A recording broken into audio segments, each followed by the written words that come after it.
Hello and welcome to the AVForums podcast for Monday, the 11th of April, and joining me on this edition are Assistant Editor Steve Withers. Now here's your part of the deal, cuz. Latest secret of man's red fire. And News Editor Mark Hodgkinson. Now for the last time, go to sleep. Nobody did the bare necessities. I was waiting for time, yeah. I was waiting for that musical cue and get in, start singing. Right. Yeah, it's been an interesting week. 2 podcast recordings in 1 week. And also we had the first trailer for Rogue One, a Star Wars story. What a crap name. Why not just call it Star Wars Rogue One? Yeah, that is a really rubbish title. I don't know why they're doing that. Yeah, but as far as the trailer's concerned, oh my god, everything a fanboy wants. The film could be rubbish for all I care now, because some of those shots, it's like, oh my god. Yeah. The AT-AT walkers on the beach, the Death Star having its laser module fitted into it, isn't it? Yeah. That was a great shot, because you saw the Star Destroyer being covered by shadows. And the Star Destroyer's white. It's not dirty. It's really clean. So it's kind of strange, because you would think it would be all, because George Lucas's universe was all banged up and dirty and rusty and all the rest of it.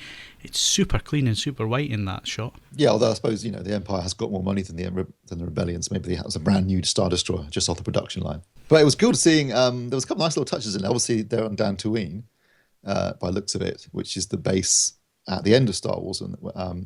And you saw Genevieve O'Reilly, who played Mon Mothma in Episode 3, Revenge of the Sith. She's playing her again in this. So there's a nice bit of continuity there with the prequels.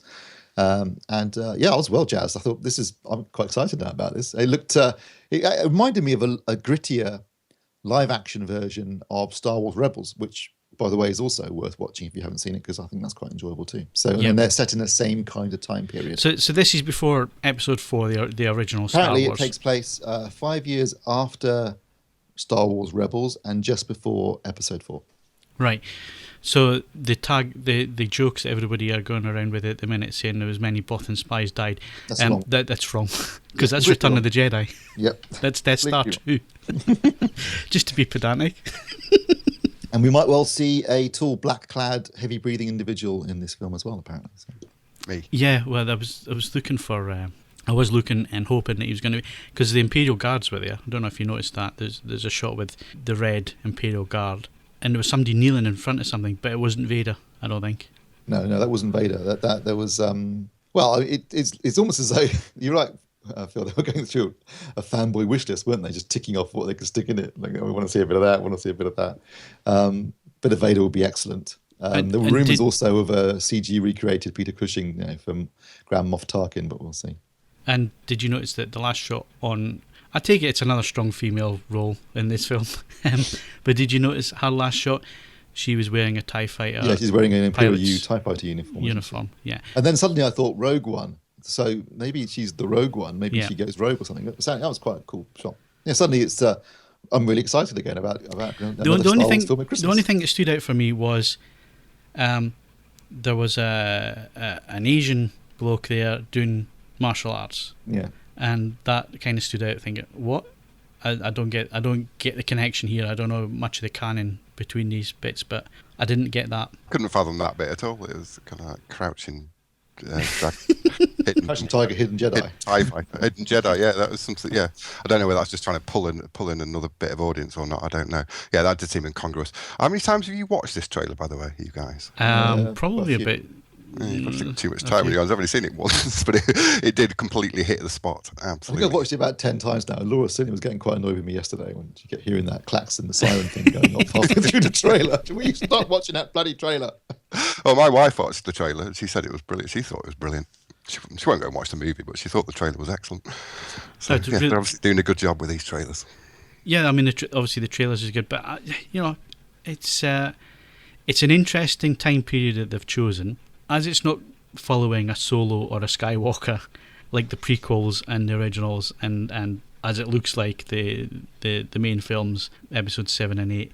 It could be good because we're following a different strand. Although it all ties in, we're following a different strand, different characters. There's nothing kind of tying them to any specific canon either. So, I mean, they could really make a really good job of this, or it could be a disaster. But having seen how well Rebels and the other animated series have worked in terms of telling stories from different angles with different characters, I'm positive. I think this could be really good. I think it'll be better than The Force Awakens in terms of story, because obviously, well, everyone said it, but it followed too closely to the originals, or two of the originals. Yeah, so and from this, they've got the opportunity to now to do something a lot more interesting, I think. So I am very hopeful. But somebody could also say, well, you're looking at the original Death Star, the original Star Destroyers, the original Stormtroopers. Yeah. There is that. Yeah, but there is that. And like any kind of prequely thing, clearly we know what happens at the end because they do get the plans. Because Leia's got them at the beginning of Star Wars. So that's always a bit. But if they can find a way of putting a twist on it, that'll be good. Yeah. Anyway, it looked. I love the way that it still looked like the original Star Wars in many respects, but obviously with a modern sheen to it and a slightly grittier feel. But it looked fantastic, and Gareth Edwards. I think Monsters is a fantastic film. I think he did a brilliant job with that. I wasn't such a big fan of Godzilla, but he clearly has proved he can handle a big budget and a lot of effects. The question is whether it's got the story to go with it. And it was written by Chris Weiss, who originally wrote American Pie and also wrote About a Boy, and I think he did The Golden Compass. So he certainly can write. So, it could be, if everything comes together, it could be fantastic. Another $1 billion in, at least, in Disney's bank account. And lots of new toys to sell. New characters, yes. Yep, and I'm sure there'll be new droids and all sorts, new weapons and... from that trailer, I guess we could say they are pandering to the fanboys. There's no doubt about that. But also interesting that it's another female lead.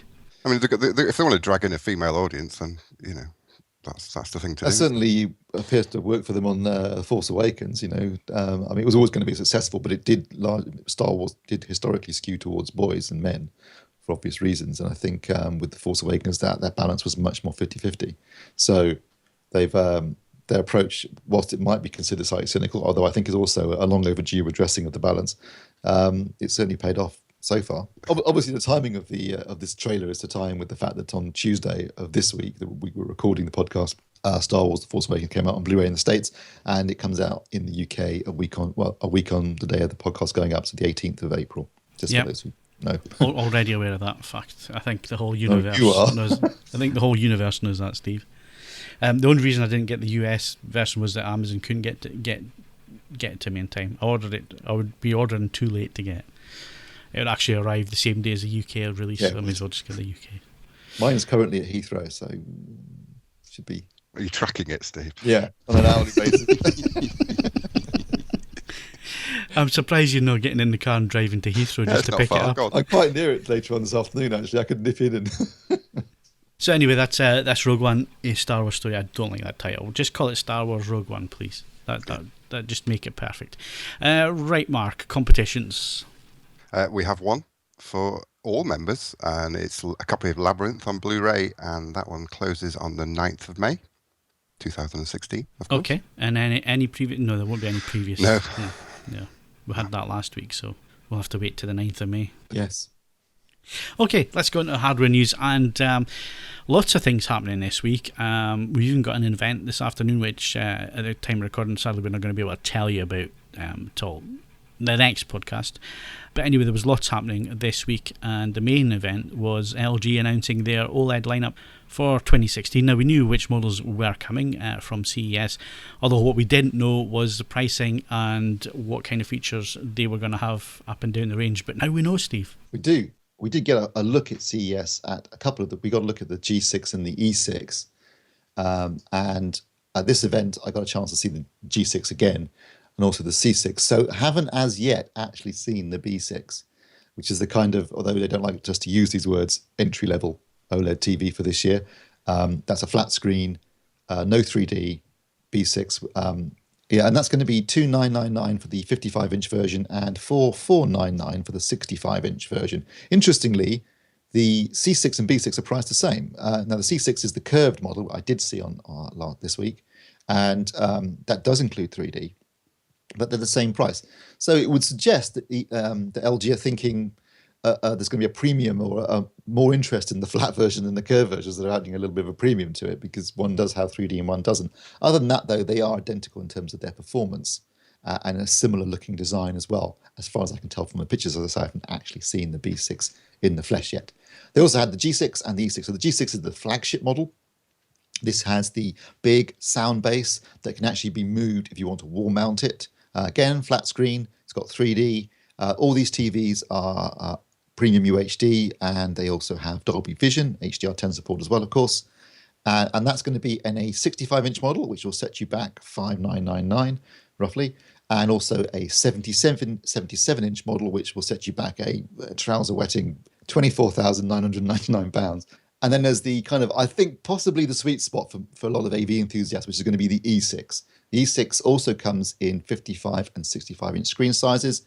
It basically has the same software and what they call system on chip, SoC, that LG are referring to, the two models, the E6 and G6. I think they're pretty much going to be the same in terms of performance. Has a sound bar rather than a big sound base, but both of them use the same flat screen where the panel is on a glass backing, which looks very nice.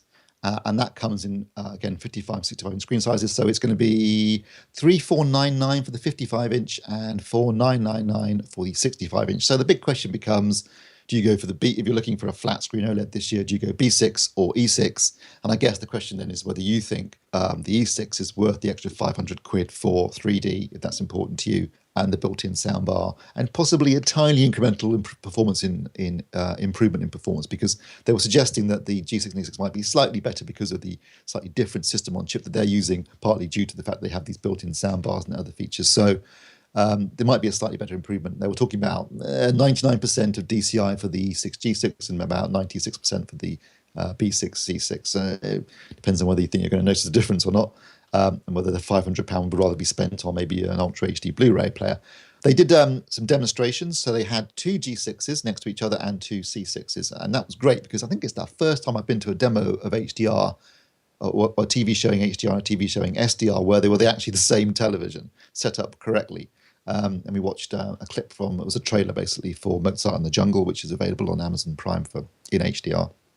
And no question that I preferred the HDR version. There was shots where you could see windows. Outside the windows, there was detail just wasn't visible in the SDR version. More detail in the darks and in the dark parts and shadows. I thought it was a superior viewing experience. But it was good to finally see a comparison with the same TVs. So then it was like for like. I thought that was good. They also had the C6 set up.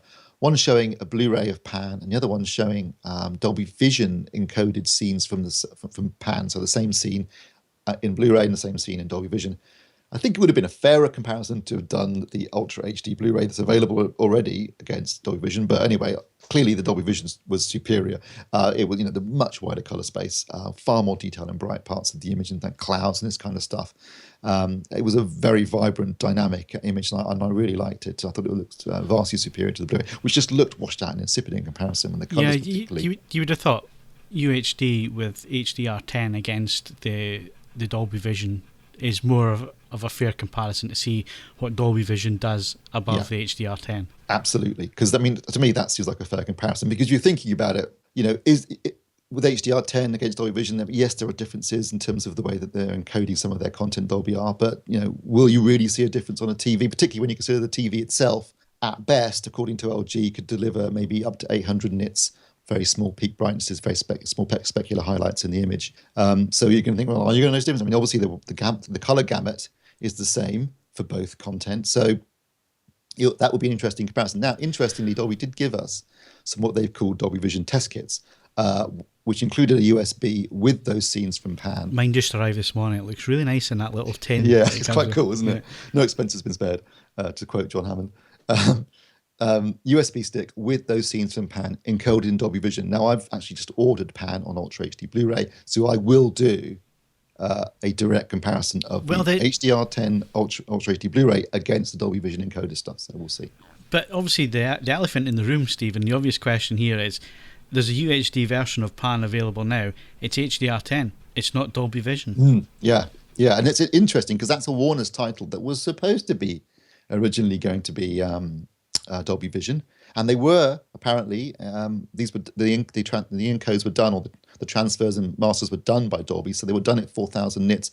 Originally intended to be released as Ultra HD Blu-rays with Dolby Vision, and they are available, I believe, on certain streaming services in the US at the moment. So I think is it Hulu.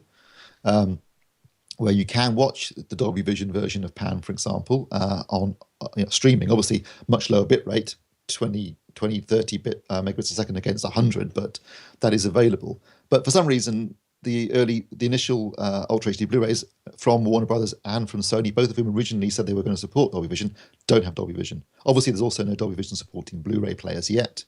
Dolby did say that they expect to see Dolby Vision Blu-ray players arriving later in the year, which is kind of what we suspected, because I think we heard at CES the chipset wouldn't be available till the summer anyway. And they did say that there would be Ultra HD Blu-rays with Dolby Vision released at some point in the future. When, I don't know. So at the moment, you've got, in the UK at least, LG TVs that will support Dolby Vision, but no actual way of watching it. And I guess a lot of people do ask, what's the point of Dolby Vision on a TV like an OLED, where it's 540 nits? I think that's the red herring. I think the red herring is the nit level. Ignore that for this time. For this moment in time, I think you ignore the nit value. The main thing I think with Dolby Vision is the technology there for mapping the content to the display. I think that is the important thing to take away from Dolby Vision, not the nit value that stuff's mastered at this moment in time, because the maximum they can go to anyway at the minute is 4,000 nits, and Dolby Vision is supposed to be 10,000 nit system eventually, and 12-bit. But ignore the 12-bit part as well, because that's not necessarily going to be important either, because it's the way that the content is going to be mapped to the displays. That's the clever bit. Yeah, absolutely. I mean, there is a degree of future-proofing built in, as you said, Phil. 12-bit, Rec 2020, full color space, and 10,000 nits. But that's just, Tomorrowland stuff. Currently, right now, what I like about Dolby Vision, and this goes back to the comments that SpectraCal made on the previous podcast, is that the good thing about Dolby Vision is an end-to-end solution. So they control everything from the mastering and the monitor that it's mastered on, all the metadata, both static and dynamic, and then delivery all the way through to display. It knows exactly what they have in SpectraCal, in Calman, the calibration software, is what they call golden reference information about that TV. So if you, for example, you've got one of the LG OLEDs, it will know exactly what that TV is capable of, and it can then be, you can do the calibration on the TV, and then Dolby Vision can map the content from the original master on the monitor to the TV directly in the best possible way. And I do like that, because as they mentioned last week in the podcast, and the guys at SpectraCal, the big problem with HDR10 is it's open source and everyone's doing their own thing.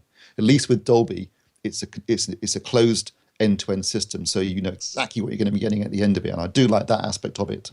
But obviously, there are other things that maybe aren't so popular with the manufacturers, particularly licensing fees, I suspect. Yeah, well, this is the big thing. I mean, you just have to look at the marketplace, and only LG in the UK. We're not talking about Vizio, which is obviously available in the US, but in the UK, there is only LG who are supporting Dolby Vision. And like you say, the two players that are out at the minute, it may be because of chipsets and so on, but even so, they're not Dolby Vision ready. None of the other UHD TVs coming out this year have Dolby Vision on them. So you have to ask the question, why are the industry standing off and not going with Dolby Vision? Money? That has to be it. Licensing. It has to be the licensing, and it has to be the fact that perhaps not everybody agrees with the Dolby, and maybe they want to go their own way and not have to pay licensing and so on.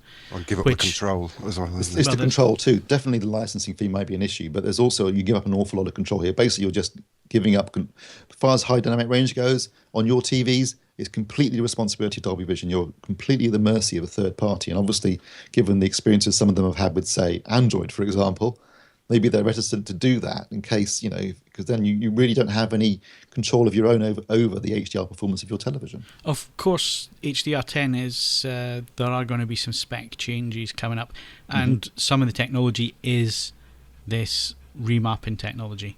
It's coming from another party, not Dolby Vision, but that could very well end up within HDR10.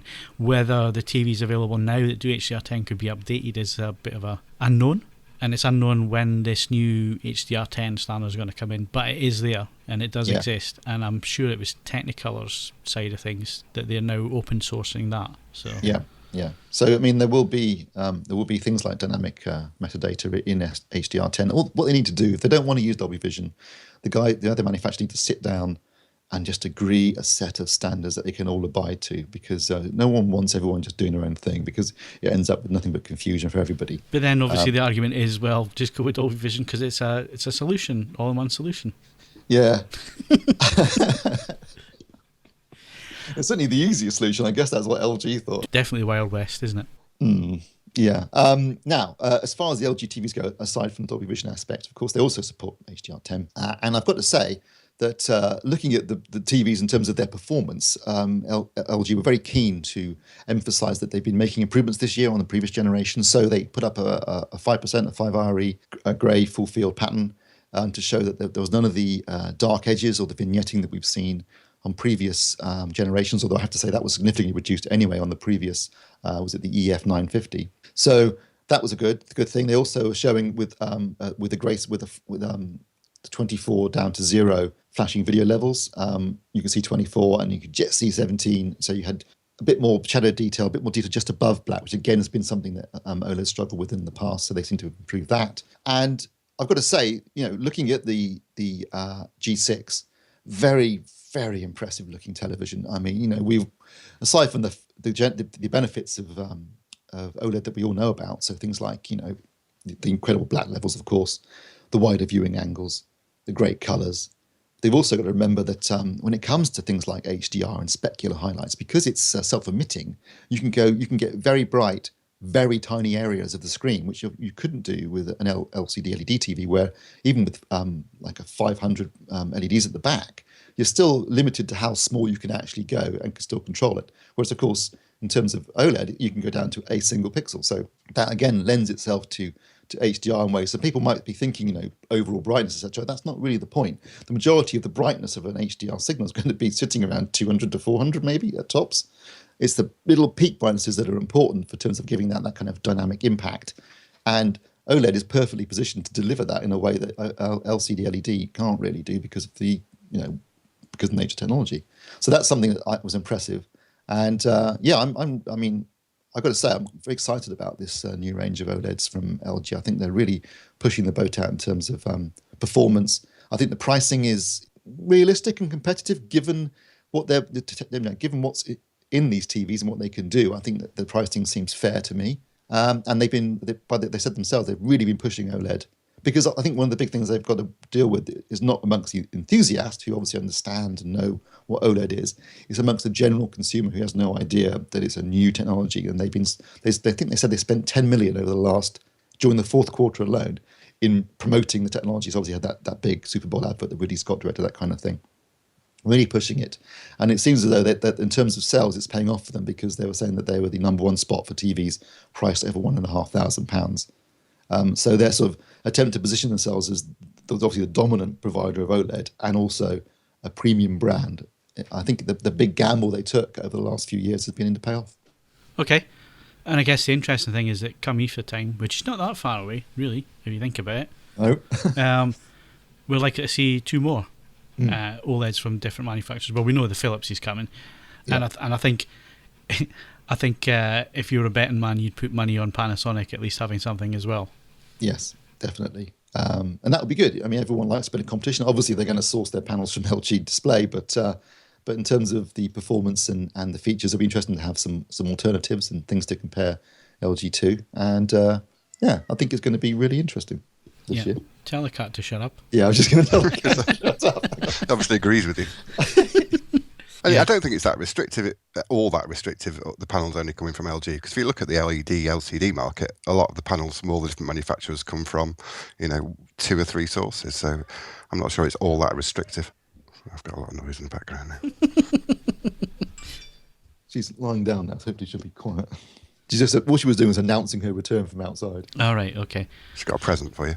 Yeah, no, probably. Well, you see, when I had cats, that was back in the days where TVs were quite boxy and they used to sit on top of the TVs. What do they do nowadays with flat panels? They wander around behind them. I can't say. I don't want to upset the manufacturers. One of mine is quite interested in televisions, and she has to be restrained at times when there's sport on. If there's a ball popping about, diving at the screen. They have to have bloody good balance if they want to walk along the top of the really ultra thin ones now. Yeah. Right, so I guess this could be a new test that we could introduce, isn't it? What, throwing a cat at the telly?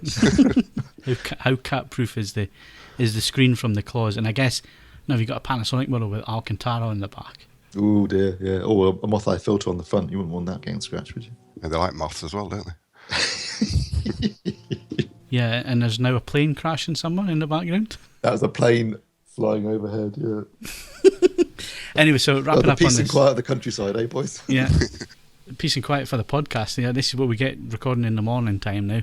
Anyway, that is the LG launch and, of course, the Dolby Vision side of things. So let's move things on slightly. And let's go back to 1080 HD. And Sony have announced a new entry-level SXRD projector. Mark, tell us all about it. So it's a replacement for the outgoing HW40ES, and the new model is the VPL HW45ES. It comes in the same chassis as the older model, but it boasts a claimed 6,000 hours of lamp life and increased lumens to 1,800. I think the old model was 1,700. As you said, it's a full HD model.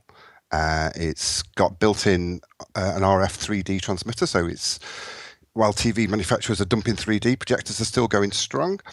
And I don't really know what else to say about it, to be quite honest. It's got motion flow and reality creation.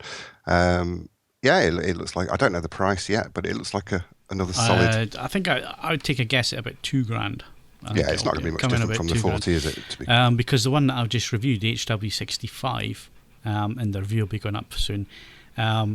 It's kind of redundant now that they've just announced this model, because I read the press release the other day as I'm putting this review together. I'm thinking, oh well, that makes this model pretty redundant then, because it's almost identical in terms of specs, yet it's £800 cheaper. Yeah, I was going to ask, is there any difference in specs? I mean, so is this just basically a slightly cheaper 65, effectively? Yeah, that's basically it. Looking at the spec sheet, I mean, we won't know till we get one in for review, and I have asked for one, so we should be getting that in a couple of months when it's released and there's production models, because we won't look at a pre-production. But it kind of looks the same as the 65. So I'm putting this review together at the minute. I'm thinking, well, this kind of makes it a little bit redundant, really. If you're going to get very, very similar performance levels. And you got to say, at that price, I think if you were waiting on 4K, I would still wait in terms of projectors. Certainly in terms of HDR, I think you really do need to be waiting a little while before upgrading for HDR when it comes to projectors, because it's just not going to, at this moment in time, it's just not going to give the same performance. Even a JVC with its inherently great dynamic range, it still struggles with HDR material to really give you that experience, and you're not going to get the experience that you get with a flat panel. Just no way. So I think in terms of 1080 HD projection, I don't think it's got quite a bit of life in it yet. Absolutely. And the HW40 was a stonking value for money. So if this is basically a cheaper version of the 65, then it could be really, really good value, along with really great performance. Yeah, I mean, the thing here is that you think, well, yeah, great, they've done this with the 45, but it kind of makes the 65 redundant now. And the 65 is still a very relevant model.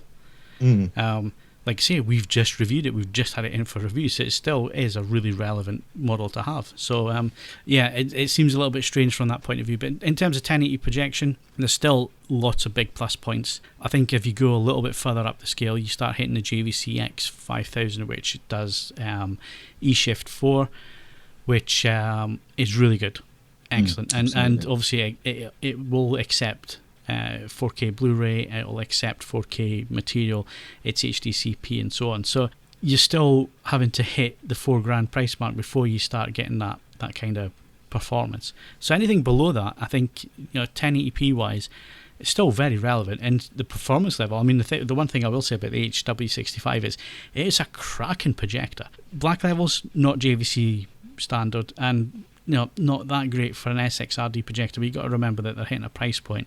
I would say black levels are acceptable. Just when you get to the really bottom end, you're losing shadow detail. But colour-wise, really good. Really impressive colour-wise. The contrast levels, okay. Not amazing, but okay. But actually watching on a big screen, and that's where the big advantage is of a projector. It gives a really, really nice cinematic image. And for the money that you're spending on the 65, or even on the 40 and 45, when it comes to the market, it seems really reasonable for the money. I mean, if you're looking just for, with the Euros coming up and the Olympics coming up in the summer, and we're currently working, well, I am currently working on looking at basically cheap projectors at the minute and seeing what you actually get for your money these days, where you just buy something that you're going to use maybe for the Euros and the Olympics big screen. Maybe you're going to have a garden party or a street party or something like that. You project it up against the side of the house or whatever, or you're going to have a party in the house and you just want to shoot something towards a white wall instead of getting a screen and so on. There's a really nice range of projectors now that are HD, and looking at what you can get money wise, and I've just reviewed one which is on the site now, the W1110 DLP from BenQ, and for 650 quid, and in fact you can get for a lot less than that if you shop around online, if you're using it for big screen viewing, 3D movies and sports, and even gaming, because gaming wise I think it was 32 was it? 32 or 33 milliseconds. It's an ideal all-rounder. The only thing is black levels are terrible, but then if you're going to use them in a living room with white walls, white ceiling, a little bit ambient light, you raise your black floor anyway, so the blacks then are not that big an issue, to be honest, and the same with the HW65. And I guess the plus point with BenQ is that it's a DLP, so motion is really strong on it, and 3D is excellent, really, really good on DLP.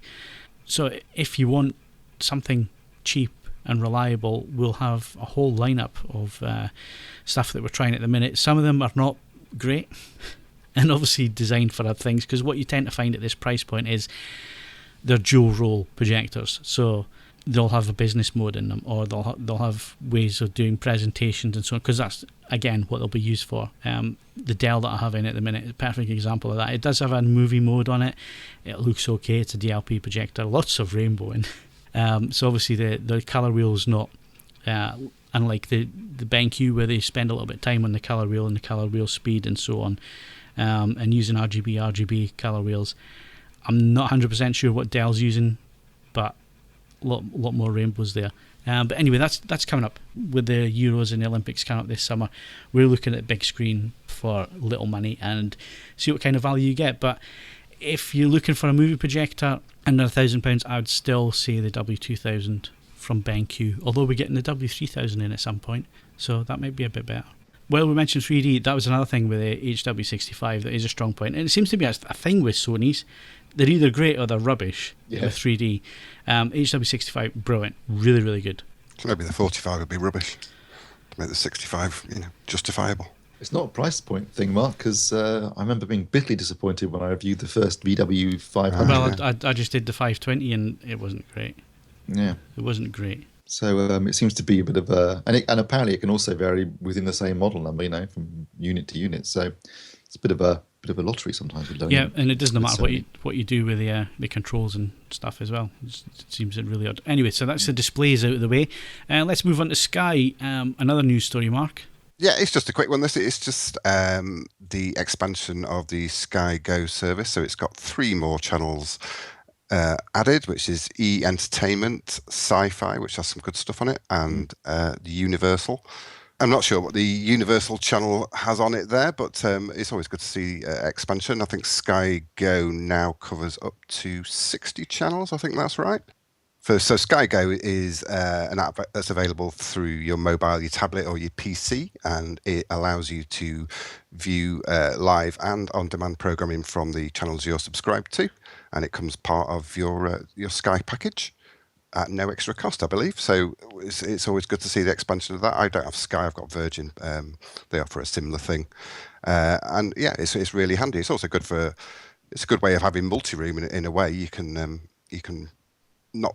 forego the multi-room subscription and watch on another device in another room, which is always handy. Mark, if you wanted to be naughty, could you, and somebody in your family had Sky Go and you didn't have Sky, is there any way of stopping you actually logging into it, even though you're on a different IP and so on? No, you can log in from anywhere. So I think the standard Sky Go, you get 2 concurrent logins. which you can share with family, I believe. And in fact, I know my brother-in-law did lend me his Sky Go subscription a while back. And we happily watched from different houses. If you pay a bit extra, you can have up to 4 concurrent logins, I believe, with Sky Go. Cat's just opened the door. Thank you. God, I can't wait for these holidays to be over. Jesus, our podcasts are ruled by cats. I was just checking out Sky earlier on, actually, funnily enough, and they've got some cracking deals on at the minute, starting at £20 a month for the basic Sky Plus and $44 for Sky Q, and that will get you a free 32-inch LG TV or a Samsung Galaxy Tab E or £100 reward from, I think it was Tesco, Amazon, or a prepaid MasterCard. So there's some good stuff out there at the minute. So it could get you that. It's a competition, right? No. no. For every new subscriber, that's the offer. Get one of those. One of those, yeah. I think you have to sign up for 18 months rather than 12 months. That's pretty good. Yeah, it is. If you're looking for a new TV and we're happening... Is that Withers complimenting a Murdoch product? Oh, I'll tell you what, every man's got his price, and mine might be that. might be a free TV. A free TV and it's all forgiven. It's all forgotten and forgiven. That's the way of the world. Okay. Yeah, so if you're searching out a new TV deal and you're looking for a new TV, then that could be the way to go. So that wraps up hardware for this week, and we'll be back in a sec with movies.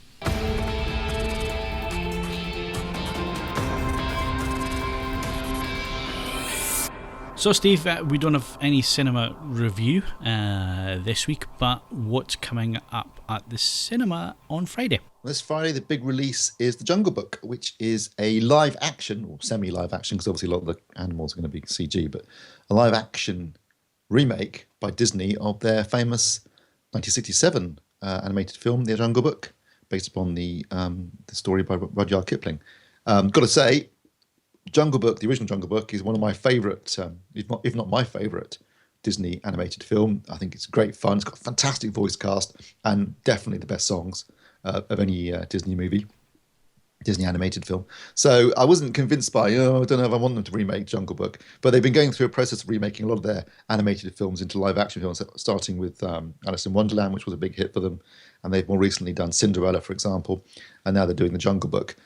And although I'm reticent because I love the original, from what I've seen, this does look amazing. It's directed by Jon Favreau. As I say, it's predominantly, obviously it's live action, but they have CG animals, and the voice cast they've assembled is really impressive. So you've got Bill Murray doing Baloo the Bear. There's Ben Kingsley as Bagheera. Idris Elba is playing Shere Khan. Although he have to go some way to top George Saunders. I think he was amazing in the original. And Scarlett Johansson is playing the snake Car. And Christopher Walken is doing King Louis, the jazzy ape in the original, which will be interesting.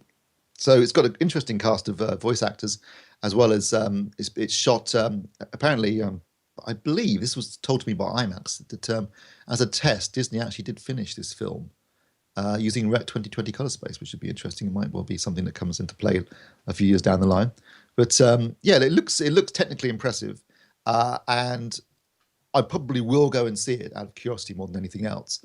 Although, as I say, I'm actually personally a big fan of the original, and I'm not entirely convinced that it needs to be remade. But with that kind of cast of voices and the technology involved, I think it will be an interesting and enjoyable movie. Well, At least it looks very different, doesn't it? I mean, yeah. In terms of the look, it's not just the straight animation, as you say. It's a live action, and the clips I've seen look fantastic. So it's not like Terminator or something where it's just that really didn't need to be remade, or RoboCop or something where the look hasn't really improved that much or anything. It's a dramatically different look, so that's quite enticing to me. Interesting though, you picked up on it, Steve. The jazz soundtrack of the original. I mean, it was made around about that era when jazz was big and was experimental and so on, and I think that's why the soundtrack and the songs really stand out in the original, is because they have that back and they have that energy of the time that it was made, and the songs really do stick. I mean, I can still sing you all the songs from that film. Yeah, can you think of any other Disney animated film where you know so many of the songs? I mean, there's I Want to Be a Man, Bare Necessities, Trust in Me. There's loads of great songs in it. Yeah, we're really ones you can sing along to quite happily. I remember going to see at the Jungle Book on a reissue in the late 80s. Me and a mate went along because we love it. And we were the only people over the age of 10 entire cinema, which is a bit worrying. But and also, it's back in the days where you could smoke on the sort of right-hand side of the cinema. So my mate was sitting there puffing away on his cigarette on the right-hand side. And all these other kids were on the left-hand side, and I felt a bit guilty about that. But a great film. So yeah, like Mark says, it looks amazing, and I've spent a long time making this, and I think it's pushing the boundaries in terms of technology, which is interesting as well. Bizarrely, Warner Brothers are making a Jungle Book film as well, called, I think, Jungle Book Origins, and I'm thinking we really have messed up. Why they're bothering? I think it's being directed by Andy Serkis as well. He's obviously working with other actors on motion capture and all this sort of stuff, but they pushed the release back another year, presumably to avoid Disney, and by then everyone have forgotten about the previous Jungle Book. But I don't know. I never understand why two studios have a habit of making two films about the same subject at the same time. Yeah, because one of them's going to suffer, isn't it? Yeah, or they both end up suffering. It's funny how that happens. It is, you get two films coming along with the same sort of subject matter at the same time. So you had Armageddon and what was the other one? Deep Impact. Deep Impact. And then you had recently we've had White House Down in London is not London. Olympus. Sorry. Olympus has fallen. Yeah. So you get now and again when you get two coming along that are really quite similar in terms of story and plotting and so on. You got to think people. They go around the studios pitching these things and they get turned down, and then they get picked up by another studio, and you can see that the studio that turned them down is suddenly thinking, oh well, I think we better come up with something similar. Yeah, that's basically what happens. Yeah. Yeah, it's very weird. In fact, in the case of Armageddon and Deep Impact, I've actually read, because there was going to be a third asteroid hitting the Earth film called Bright Angel Falling, written by James Cameron. And I've read Cameron's script for that. And it's quite clear that bits of that script were used in the other two films. And in fact, a large part of Armageddon appears to have been pulled from that script. So I don't know whether they actually did buy it. Eventually, Disney bought it for Armageddon. But there's sections of the Cameron screenplay that are used. There's a father-daughter relationship.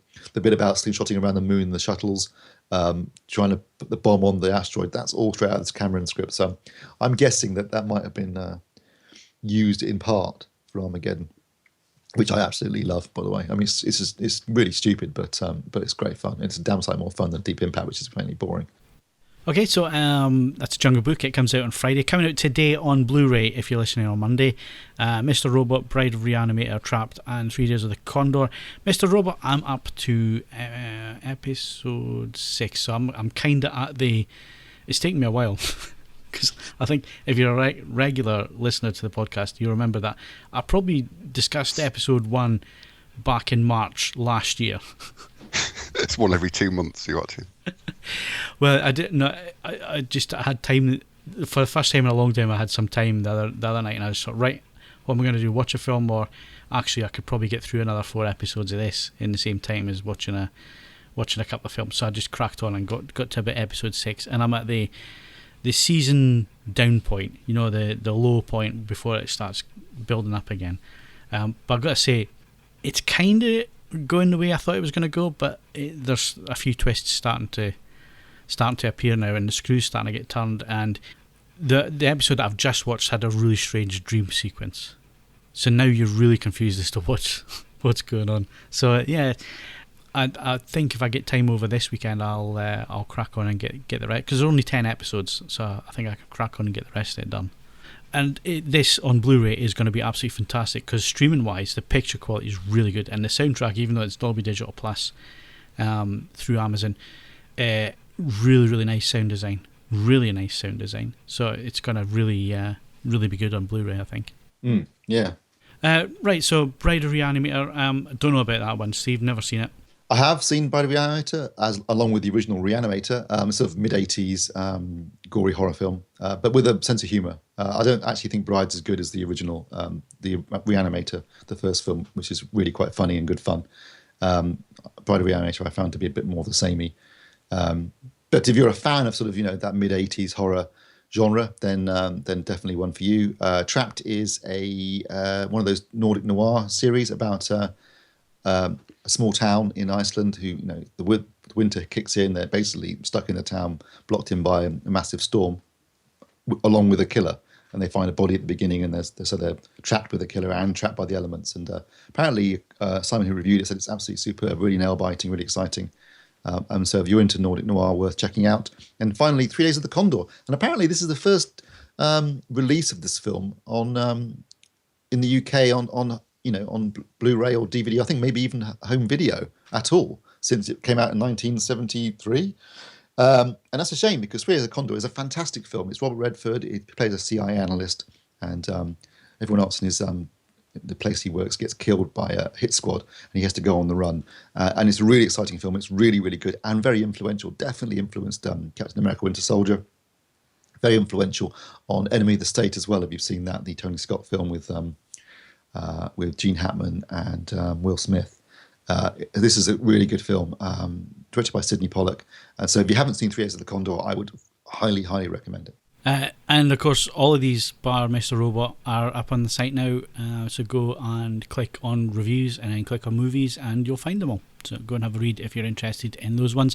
And Mr. Robot, I'd say it, pick it up. If you haven't watched it on Amazon, it's well worth it, I think, on Blu-ray, because, like I say, image and sound wise, really, really impressive. Okay, when films have multiple versions, which one do you prefer and why? Explain this, Steve.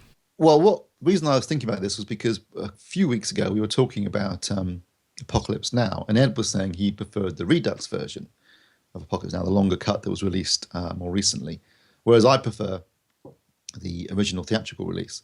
And it had me thinking there's quite a few films now where you've had longer versions or director's cuts or different versions of films released. And often there's a lot of debate about which one they prefer. So I was thinking, if you've got any films that you prefer, where there's multiple versions, and, for example, Blade Runner, for example. There's 5 different versions of Blade Runner. But I do prefer the final cut, basically, because it's the one where Ridley Scott has basically fixed all the problems and the mistakes. And they've removed the voiceover and the happy ending, and I think it works as the film he intended to make originally, but wasn't able to. So that would be my preferred version. Whereas his different cut of Alien, because on the Alien Blu-ray there's 2 versions: the original theatrical cut and a cut he did, I think, in the early 2002 or something like that. I think it was that cut. He tightens up the beginning a bit, and he adds in the sequence where she finds Dallas in Cocoon towards the end. And the reason he didn't have that in the original cut was because it broke the flow of the final 20 minutes of the film. And he was absolutely right. It does. It stops the film dead. It isn't necessary. You don't need it. You can just assume that Dallas is dead. There's no reason for that sequence at all, other than putting it in, for a director's cut or a different version for the Blu-ray release. Unfortunately, I think it does break it. But also, by shortening the beginning of the film, you lose that build-up of tension. I think, modern audiences don't seem to have any patience anymore, but I actually think that Ridley Scott got it right with the original cut of Alien, in the same way that I also think that Francis Coppola got it right with the original cut of Apocalypse Now. I know that Ed thinks that the French plantation sequence really adds to the flow of the film and the reason behind it, and he's probably right about that. The bit I don't like is they put in a bit where the crew of the boat steal Colonel Kilgore's surfboard, which is really out of character. And it also means that the last scene with Kilgore is him in a helicopter chasing after them, going, "Give me my surfboard back," as opposed to the actual theatrical cut, where his last line of dialogue is, "Someday this war is going to end," after the napalm speech. And that just works much better for me. So that would be why I prefer those versions. And then, of course, you got Kingdom of Heaven, which, massive difference. If you watch the theatrical version, it's not very good. Watch the director's cut, and it's a completely different film altogether, and flows better and makes far more sense. It's actually a really, really good film, the director's cut. Definitely. I mean, in fact, I don't think you can... I did see it at the cinema and came out thinking, Yeah, there's a lot of extended cuts I think work better. I'd have to say Heaven's Gate, definitely the longer cut works better in that film. Once Upon a Time in America. You need to see the full 5-hour version to really get the best from that film, in my opinion, though some may disagree. 5 hours, is it really 5 hours? I've got a cut. There's a cut that came out, I think it was last year or the year before, where it's clocking, it's at least 4.5 hours long, maybe nearer 5. I need to book a week after, what's that? Remember when Coppola recut Godfather Part 1 and 2 into chronological order for a TV screening? Oh, yeah. which was and added in some extra stuff that had not been used in the actual films, and that really didn't work for me at all, because one of the great things about Godfather Part 2 is the way that it juxtaposes the rise of the father and the fall of the son against one another. So you lost that structure. So it just became like basically a gangster soap opera basically at that point, rather than something that was genuinely brilliant. But a lot. There's Ridley Scott's probably the worst offender for director's cuts and long cuts of his films, some of which work, some of which don't. Cameron's done it a couple of times. I prefer I think I watched 3 different versions of Terminator 2: the theatrical cut, the director's cut, and then the extra super long cut with a different ending. And definitely, I think he got it right the first time with the shorter cut. Yeah, totally. Whereas Aliens, I definitely prefer the longer cut. Although there is an interesting scene in Terminator 2 where they have to reset his chip, the switch on the chip, and I think that was interesting, and I don't think it would have slowed the film down any, because there's an interesting point there where they could destroy him. Yeah, that scene was good, and that scene should have been in the film, I think. Other bits are just short extensions. But he's trying to smile and that kind of thing. Yeah, you were better cutting all that out, really, to be honest. But in Aliens, though, I think the longer cut's way, way better, because it just builds and builds and builds like a roller coaster. Then you get to the top, and then you're off for the next hour and a half. And I think that one really does work better as a longer cut. But obviously, he had to cut it for time, because, certainly at the time, pre-Titanic, for example, the perceived wisdom was, if you were longer than 2 hours, you were going to lose screenings and lose money. So much so that when Titanic came out, although it was actually 3 hours and 15 minutes long, they were referring to it as 2 hours and 74 minutes, trying to disguise the fact it was quite a long film. Dances with Wolves, I think, is better in its longer cut as well. Yeah, I agree with you on that one. And the other person responsible for all these extended cuts and all the rest of it is Peter Jackson, but a lot of argument says his films are long enough without the freaking extended bits. I think in Lord of the Rings, the extended cuts are superior, because he's cramming in so much stuff, and the longer versions breathe more. They make more sense. Yeah, they make more sense. Absolutely, they do. With The Hobbit, though, we got the opposite situation, where you're adding things to something that's already over padded and too long. And King Kong was the same. It was that could have it was. I know it was his love letter to the original King Kong, but it's just he's trying to get too much in there, and even the extended version, it's like you could have cut all this out, really. I kind of admire Spielberg for basically, with the one notable exception, leaving his films, making the film, cutting it, releasing it, and that's it. And he did once tinker, and that was with E.T., and I know he's regretted it ever since. So I kind of admire him for just saying, that's the version I made, and that's the version I'm happy with. Was there not a different version of Close Encounters? Have I dreamt? Oh, that's true. No, sorry, I completely forgot about Close Encounters. I was just about to say there's loads of versions of that, TV versions and recuts and. That was partly because when he was making Close Encounters, he had a very short post-production timescale. He had to get it into cinema for Christmas '77 because EMI, who were producing it, were in financial trouble at the time. So he was really pushed down, and he always felt that he rushed it and didn't do the film he wanted to do. Hence the special edition. And whilst the special edition had some good bits in it, like the ship in the desert, the ending when he's inside the spaceship, inside the UFO, that was terrible.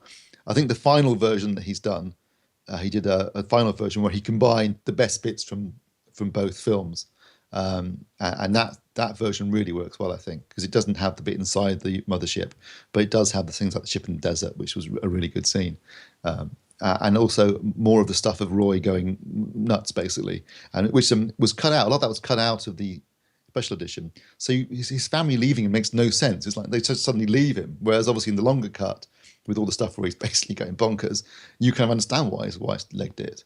That's a good example. Mark, I've got my Close Encounters, which is strange because it's one of my favourite films. Going back to Jaws, I see that Jaws 2, 3 and 4 are coming on Blu-ray, and 3 is going to be 3D. I know, I'll probably give 2 and 4 a miss, but I'm going to buy 3. Definitely. I don't know. I quite like 2. 2's all right. It wasn't terrible.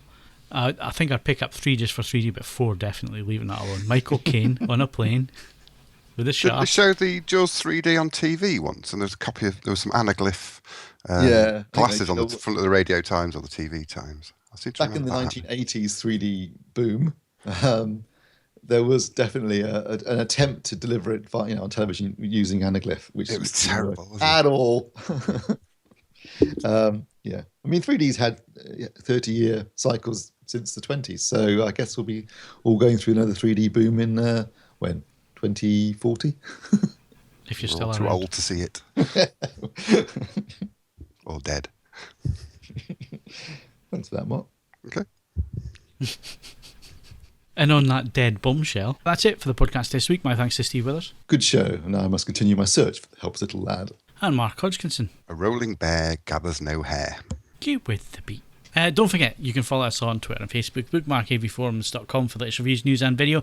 And of course, leave us those 5 stars on iTunes and we'll read your name out. Only if you enjoyed the show though, and it has to be 5 stars. I'm Phil Hinton, thanks very much for listening, and we'll see you again next Monday.